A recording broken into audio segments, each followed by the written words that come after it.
సంతనూతలపాడు శాసనసభ్యులు టీజేఎస్ సుధాకర్ బాబు, ఒంగోలు శాసనసభ్యులు బాలినేని శ్రీనివాసరెడ్డిని కలిశారు. ప్రస్తుత రాజకీయాలపై సుదీర్ఘంగా చర్చించారు. టీజేఎస్ సుధాకర్ బాబు సింగిల్ గా వచ్చి బాలినేని శ్రీనివాసరెడ్డిని కలవడంతో రాజకీయంగా చర్చ ప్రారంభమైంది.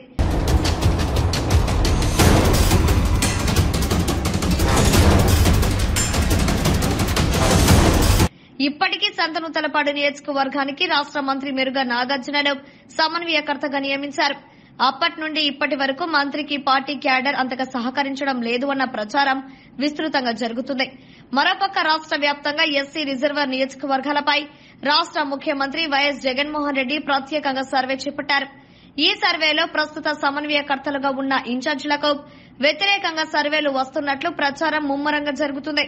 సంతనూతలపాడుకు సమన్వయకర్తగా నేరుగా నాగార్జునను నియమించిన తర్వాత ఎమ్మెల్యే సుధాకర్ బాబు నియోజకవర్గానికి దూరంగా ఉంటున్నారు. ఇలాంటి పరిస్థితుల్లో ఒక్కసారిగా ఒంగోలుకు వచ్చిన టీజేఎస్ సుధాకర్ బాబు ఒంగోలు శాసనసభ్యులు బాలినేని శ్రీనివాసరెడ్డిని కలవడంతో రాజకీయంగా వేడెక్కింది.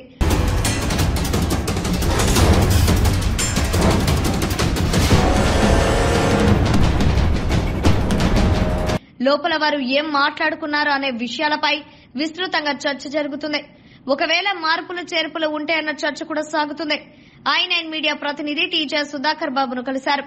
బాలినేని శ్రీనివాసరెడ్డి, మీరు మీ చర్చల వెనుక రాజకీయ కోణం ఏమైనా ఉందా అంటే సమాధానం లేదు. మామూలుగానే కలిశామని చెప్పారు తప్ప చర్చల సారాంశాన్ని బయటపెట్టలేదు.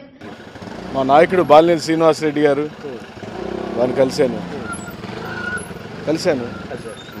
ఒంగోలులో బాలినేని శ్రీనివాసరెడ్డిని టీజేఎస్ సుధాకర్ బాబు కలవడంతో సంతనూతలపాడు రాజకీయాలలో ఒక్కసారిగా రాజకీయం వేడెక్కింది. చూద్దాం ఏం జరగబోతుందో.